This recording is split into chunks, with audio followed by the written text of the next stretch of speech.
So, in today's world, especially with AI moving just incredibly fast, personal data, Mm. it's become so valuable. Absolutely. It's the fuel, right, Yeah, for all these algorithms and services. totally. And Yeah. we all generate tons of it, mountains of it every single day. But, like, who actually benefits? Yeah, that's the big question. And often it's not you, the person whose data it actually is. It's the platforms, the companies scooping it all up. Hmm.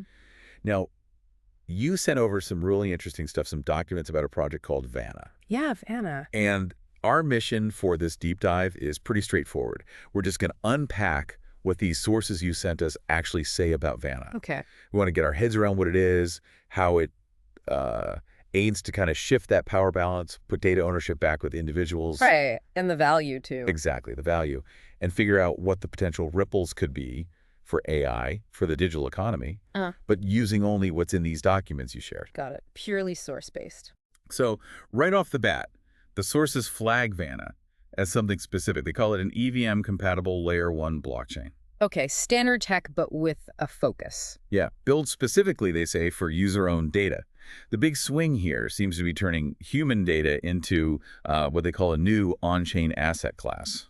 That phrase really jumps out, doesn't it? On-chain asset class for data. It does. Okay, so let's unpack this. Let's dive into these sources and see what story they tell about Vana's vision and like how they actually plan to pull this off. Yeah, sounds good. And that idea, data as a new asset class, it seems pretty central to everything they're describing. Hmm. What's a fascinating writing through this is their stated mission. They want to unlock AI innovation. Okay, yeah. Well, they see it as being held back right now by what the sources call the AI data wall. The AI data wall. Yeah.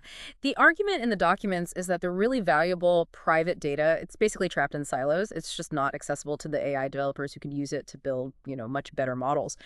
Okay, so you've got this valuable data locked away, which limits AI. And then on the other side, you have the people, us, creating the data, but getting almost nothing for it. Exactly. That's the picture painted in the sources. So Vanna's proposed solution, based on what we're reading here, is to kind of empower individuals to securely pool their data together. Right. In these decentralized structures, the goal is unlocking that collective value. It really sounds like they're positioning it as a fundamental shift, taking data from something just passively collected from you to an active asset that's actually owned by you. Precisely. And the sources, they lay out the value proposition for the different groups involved here. Okay, like who? Well, for you, the user listening, it's the potential to actually earn some income, maybe, by contributing your data through these things they call DataDAOs. DataDAOs, Yeah. decentralized data communities. Yeah, exactly. But it's also about getting real ownership, the source's stress, and the ability to move your data where you want. Control. Right, okay. So control is maybe just as important as the money side. Yeah. And what about for the builders, the developers, the researchers? For them, the sources suggest Vana offers access to high-quality user-owned data sets that come with transparency and collective governance built in. Moving away from those sort of murky, centralized data markets. Right. They could potentially build much better AI using data they just couldn't get their hands on before. That's the pitch in these documents. And for the whole ecosystem, the idea is to cut out the middlemen, basically. Create more efficient ways to transact data. And make sure the people who actually provided the data get fairly rewarded. Mm. It's framed as aligning incentives for everyone in this, data-heavy AI future. Okay. Looking at the timeline that's described in the materials, Vana seems to have been moving pretty quickly. Yeah, the sources highlight that. They apparently launched their first testnet in Q2 2024. And the documents make a point of saying it was purpose-designed for user-owned data. So suggesting it wasn't just some general blockchain they adapted, but built for this from the start. Right. Built with data ownership in mind. And that momentum kept going, according to the sources. It seems so. They mentioned DataDAO pre-mining, announcing the first DataDAOs, raising a big strategic round, bringing their total funding to $25 million based on these docs. Wow. Launching the Vana Foundation, releasing their data hub platform, and a white paper, all apparently by Q4 2024. That's a really packed few months described there. It definitely shows a rapid build-out phase, getting those foundational pieces in place for the vision they lay out. Okay, so we've got the mission, the problem they say they're solving, the different groups they want to benefit. How does Vana actually work? Like on a technical level, according to these sources, how do they make data an on-chain asset class and, crucially, keep it secure. Well, the protocol is described as having several key layers or parts. At the base, you've got the decentralized data network. Think of that as like the core infrastructure. It has two main layers within it. Right. The data liquidity layer, that's where those DataDAOs we mentioned live and operate, bringing data onto the chain, turning it into transferable assets. Okay, where the data becomes liquid. Exactly. And then there's the data portability layer. That's designed more for the applications and services that need to actually use this verified data. So the DataDAOs are where the individual data gets pooled and sort of transformed into something usable on the network. That's the idea presented. The sources call them data liquidity pools, basically. They're set up as decentralized communities where individuals contribute their data. Mm-hmm.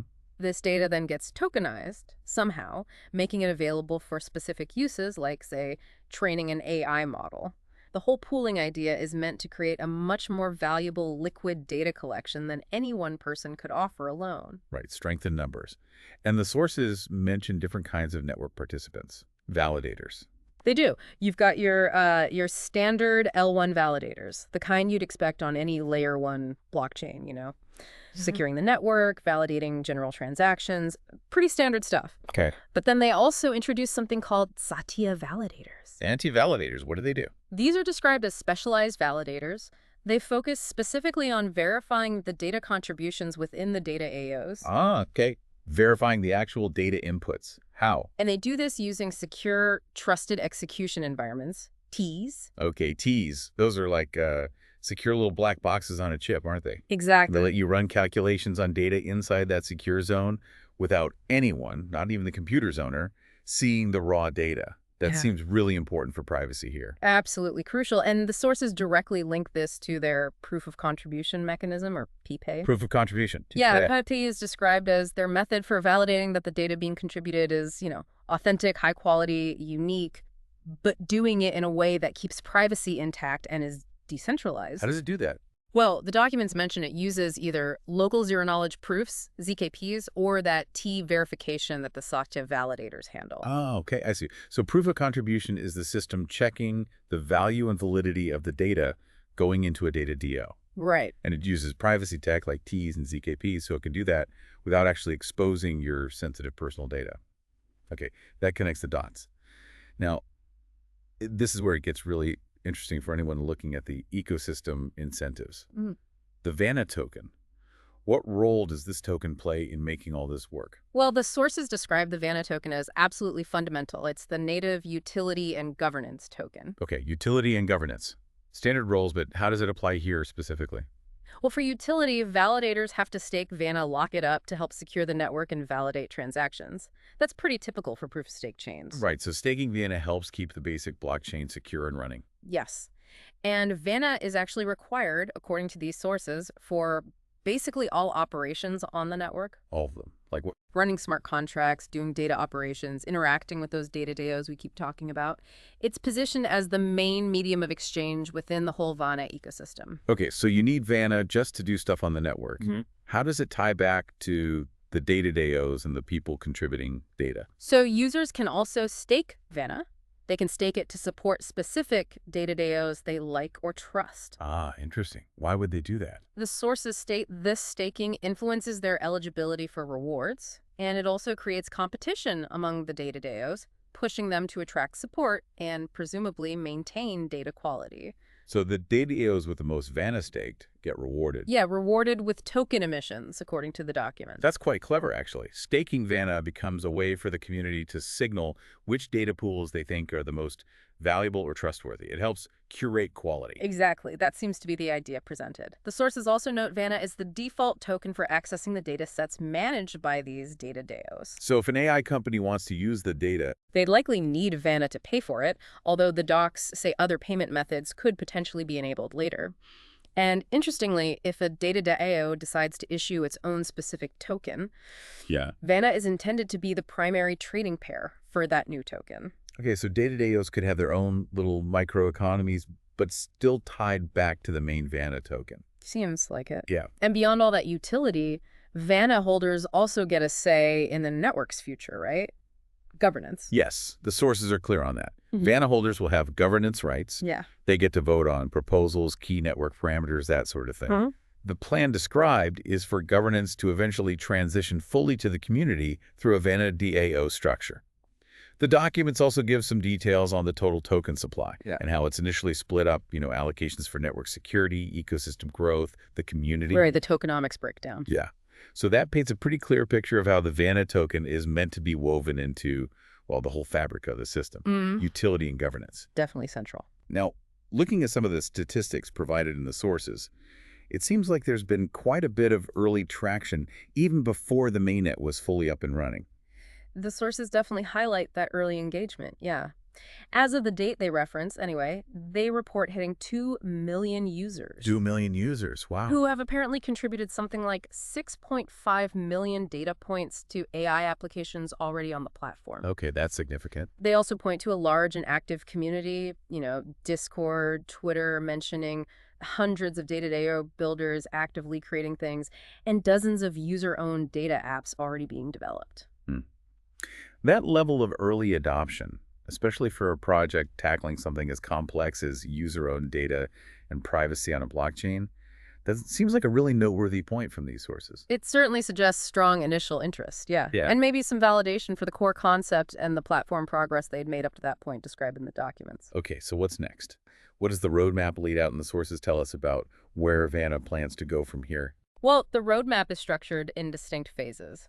Phase 1, which the sources said was planned for Q4 2024, was all about building data liquidity. Right, getting the mainnet launched, getting data contributors on board through different community things, basically getting the engine running and filling up those data pools. Exactly. Then Phase 2, planned for Q1, Q2 2025, according to this, centers on accelerating AI innovation and applications.